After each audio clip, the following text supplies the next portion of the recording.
चलिए जान लेते हैं देश और दुनिया की ताज़ा तरीन बड़ी खबरों को। 170 किलोमीटर पैदल चलकर द्वारकाधीश पहुंचे अनंत अंबानी, मां नीता हुई भावुक। पत्नी राधिका ने कहा, हमें गर्व है। रिलायंस फाउंडेशन की संस्थापक और अध्यक्ष नीता अंबानी ने अपने सबसे छोटे बेटे अनंत अंबानी द्वारा रविवार की सुबह जामनगर से द्वारका तक 170 किलोमीटर की पदयात्रा पूरी करने पर गर्व और खुशी व्यक्त की। अनंत 10 अप्रैल में अपने 30वें जन्मदिन से पहले राम नवमी के शुभ अवसर पर द्वारकाधीश मंदिर पहुंचे। इस मौके पर उनकी मां ने कहा कि उन्हें अपने सबसे छोटे बेटे पर गर्व है, जिसने द्वारका के द्वारकाधीश मंदिर में अपनी आध्यात्मिक यात्रा पूरी की। ChatGPT के नए इमेज जनरेशन फीचर ने सोशल मीडिया पर मचाई धूम, भारत में बढ़ी पॉपुलैरिटी। बीते कुछ दिनों से ChatGPT के नए इमेज जनरेशन टूल ने सोशल मीडिया पर खूब चर्चा बटोरी है। खासकर स्टूडियो घिबली की आर्ट स्टाइल में इमेज बनाने का ट्रेंड इंटरनेट पर धूम मचा चुका है। भारत में इस फीचर की पॉपुलैरिटी काफी बढ़ी है, जिससे ChatGPT को काफी फायदा हुआ है। ओपनएआई के कू ब्रैड लाइटकैप ने इस नए फीचर के इस्तेमाल के आंकड़े साझा किए हैं, जो यह दर्शाते हैं कि यह फीचर कितना पॉपुलर हुआ है और किस तरह से इसने नई ऊंचाइयों को छुआ है। मनोज कुमार की याद में रखी जाएगी प्रार्थना सभा, परिवार ने भावुक नोट में दी जानकारी। दिग्गज अभिनेता और फिल्म निर्माता मनोज कुमार के लिए प्रार्थना सभा रविवार 6 अप्रैल को मुंबई के JW मैरियट होटल में शाम 4 से 6 बजे के बीच आयोजित की जाएगी। उनके परिवार ने एक नोट के जरिए यह खबर साझा की, जिसमें लिखा था, बहुत दुख और दुखी मन से हम अपने प्रिय श्री मनोज कुमार जी के निधन की सूचना देते हैं, जिनका निधन 4 अप्रैल 2025 को हुआ। रामनवमी पर पीएम मोदी की बड़ी सौगात, भारत के पहले vertical lift bridge Pamban rail पुल का किया उद्घाटन। प्रधानमंत्री नरेंद्र मोदी ने रविवार को रामनवमी के दिन रामेश्वरम में भारत के पहले vertical lift bridge Pamban rail पुल का उद्घाटन किया। इस पुल का निर्माण 550 करोड़ रुपए की लागत से हुआ है और इसकी नींव पीएम मोदी ने 2019 में रखी थी। इस मौके पर केंद्रीय मंत्री अश्विनी वैष्णव भी मौजूद थे, लेकिन तमिलनाडु के मुख्यमंत्री M.K. स्टालिन उद्घाटन समारोह में शामिल नहीं हुए। बिहार में बीजेपी नेता की बेटी पर एसिड अटैक, देर रात घर में सोई थी युवती, अपराधी ने खिड़की से फेंका तेजाब, हालत गंभीर। बिहार में इन दिनों अपराधियों के हौसले बुलंद नजर आ रहे हैं। इसी बीच एक बार फिर अपराधियों का तांडव देखने को मिला है। मामला बेगूसराय जिले का है, जहां बेखौफ बदमाशों ने भाजपा के पूर्व मंडल उपाध्यक्ष की पुत्री पर देर रात सोए अवस्था में एसिड अटैक कर दिया। इस हमले में युवती झुलसकर गंभीर रूप से घायल हो गई, जिसे इलाज के लिए निजी अस्पताल में भर्ती कराया गया है। वहीं इस घटना के बाद से इलाके में दहशत का माहौल बना हुआ है। पीएम मोदी की वकालत के बाद श्रीलंका ने रिहा किए 11 भारतीय मछुआरे। श्रीलंका ने रविवार को विशेष पहल के रूप में कम से कम 11 भारतीय मछुआरों को रिहा कर दिया। यह कदम प्रधानमंत्री नरेंद्र मोदी द्वारा मछुआरों के मुद्दे को मानवीय दृष्टिकोण से सुलझाने की वकालत किए जाने के एक दिन बाद उठाया गया है। शनिवार को प्रधानमंत्री मोदी और श्रीलंका के राष्ट्रपति अनुरा कुमार दिसानायके के बीच हुई बातचीत के दौरान मछुआरों का मुद्दा प्रमुखता से उठा था। सोना हुआ सस्ता, पूरे भारत में गिरी सोने की कीमत।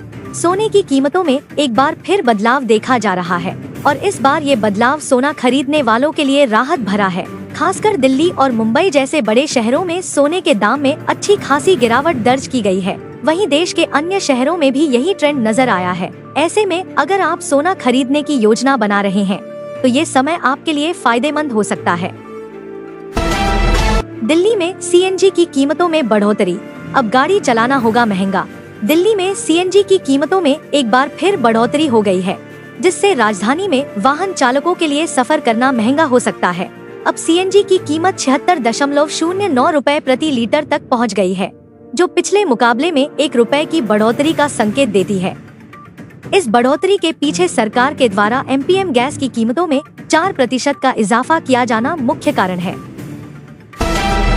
500 और 10 रुपए के नोट पर RBI ने लिया बड़ा फैसला। भारतीय रिजर्व बैंक ने 500 रुपए और 10 रुपए के नए नोट जारी करने का फैसला लिया है।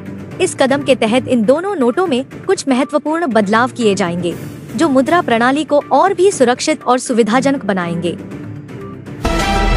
पंजाब, हिमाचल और दिल्ली में भीषण गर्मी का अलर्ट। 10 अप्रैल के बाद भयंकर लू और हीटवेव की होगी शुरुआत।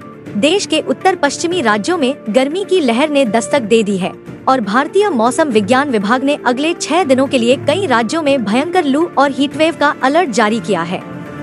10 अप्रैल तक राजस्थान, मध्य प्रदेश, हरियाणा, दिल्ली, उत्तर प्रदेश, हिमाचल प्रदेश, पंजाब, गुजरात और गोवा में तापमान में 2 से 4 डिग्री सेल्सियस तक बढ़ोतरी होने की संभावना है। जेपी नड्डा का वक्फ बोर्ड पर बड़ा बयान, केंद्र सरकार का नियंत्रण नहीं, सरकार का उद्देश्य वक्फ बोर्ड का प्रबंधन सही दिशा में करना है। भारतीय जनता पार्टी के अध्यक्ष जेपी नड्डा ने स्पष्ट किया कि केंद्र सरकार वक्फ बोर्ड पर नियंत्रण नहीं चाहती है, बल्कि उनका उद्देश्य यह सुनिश्चित करना है कि वक्फ बोर्ड के कामकाज में कानून और नियमों का पालन किया जाए।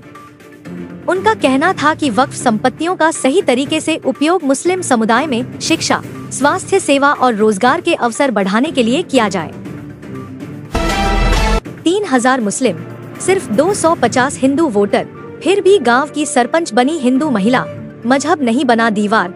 हरियाणा के नूंह जिले के एक छोटे से गांव सिरोली ने सांप्रदायिक सौहार्द और भाईचारे की एक अनूठी मिसाल पेश की है, जिस गांव में लगभग 3000 मुस्लिम और महज 250 हिंदू वोटर हैं। वहां की ग्राम पंचायत ने एक हिंदू महिला को सर्वसम्मति से सरपंच चुना है। यह न सिर्फ लोकतंत्र की जीत है, बल्कि सामाजिक एकता और आपसी भरोसे का एक शानदार उदाहरण भी है। क्रिकेट जगत से आई बड़ी खबर, मुंबई इंडियंस से नाराज होकर तिलक वर्मा ने उठाया बड़ा कदम, सोशल मीडिया पर फैन ने किया दावा। क्रिकेट जगत से एक बड़ी खबर आई है, जिस पर फैन बड़ा दावा कर रहे हैं। दरअसल बता दें, एलएसजी के खिलाफ मैच में रिटायर्ड आउट किए गए तिलक वर्मा अब सोशल मीडिया पर चर्चा में हैं। यूजर्स दावा कर रहे हैं कि उन्होंने अपने इंस्टाग्राम प्रोफाइल से मुंबई इंडियंस का नाम हटा दिया है। आईपीएल 2024 में मुंबई इंडियंस के बल्लेबाज तिलक वर्मा न सिर्फ मैदान पर बल्कि मैदान के बाहर भी चर्चा में हैं। ईद पर लहराया था फिलिस्तीन का झंडा, नमाज के बाद साकिब खान की करतूत वायरल, अब पुलिस ने किया ऐसा हाल। उत्तर प्रदेश के सहारनपुर जिले में ईद की नमाज के दौरान फलस्तीन का झंडा लहराने वाले कैलाशपुर बिजली विभाग के संविदा कर्मी को बर्खास्त करने का आदेश जारी किया गया है। एक अधिकारी ने रविवार को यह जानकारी दी। बिजली विभाग के अधिशासी अभियंता संजीव कुमार ने मीडिया को बताया कि कैलाशपुर बिजली घर में संविदा कर्मचारी साकिब खान ने ईद के दिन नमाज अदा करने के बाद फलस्तीन का झंडा लहराया और उसकी तस्वीर सोशल मीडिया पर साझा की थी। साकिब कैलाशपुर में फीडर के पद पर कार्यरत था। आग के तांडव ने 151 लोगों के सर से छीन लिया छत, सीएम योगी का निर्देश, पीड़ितों की हर संभव की जाए मदद। यूपी के जनपद चित्रकूट में लगी आग ने सब कुछ तबाह कर दिया। आग ने लगभग 31 घरों को अपने आगोश में ले लिया और करीब 155 लोगों के सर से छत का साया उठा दिया। चित्रकूट में हुए भीषण अग्निकांड का मुख्यमंत्री योगी आदित्यनाथ के द्वारा संज्ञान लेने के बाद प्रयागराज जोन के एडीजी भानु भास्कर घटनास्थल का निरीक्षण करने चित्रकूट पहुंचे हैं। इधर वक्फ बिल पर राष्ट्रपति ने लगाई मुहर, उधर बीजेपी नेता ने 72 मस्जिदों के लाउडस्पीकर की कर दी शिकायत। किरीट सोमैया ने शनिवार को शिवाजी नगर गोवंडी क्षेत्र का दौरा करने के बाद यह कदम उठाया। उन्होंने कहा, मैंने पुलिस स्टेशन में शिकायत दर्ज कराई है। गोवंडी में 72 मस्जिदों पर अवैध लाउडस्पीकर लगाए गए हैं, जो बिना पुलिस की मंजूरी के हैं। मैंने अधिकारियों से इस पर तत्काल कार्रवाई की मांग की है। रामनवमी की रैली में हथियार रखने में क्या गलत है? बंगाल में बीजेपी नेता के बयान से खलबली। भाजपा के वरिष्ठ नेता दिलीप घोष शनिवार को रामनवमी के मौके पर अपने एक बयान से विवादों में घिर गए हैं। भाजपा नेता ने रामनवमी के मौके पर धार्मिक जुलूसों में हथियारों की मौजूदगी का बचाव किया है। वक्फ संशोधन कानून लागू होते ही एक्शन में आए योगी और धामी, दोनों राज्यों में वक्फ के दावों की हो रही जांच।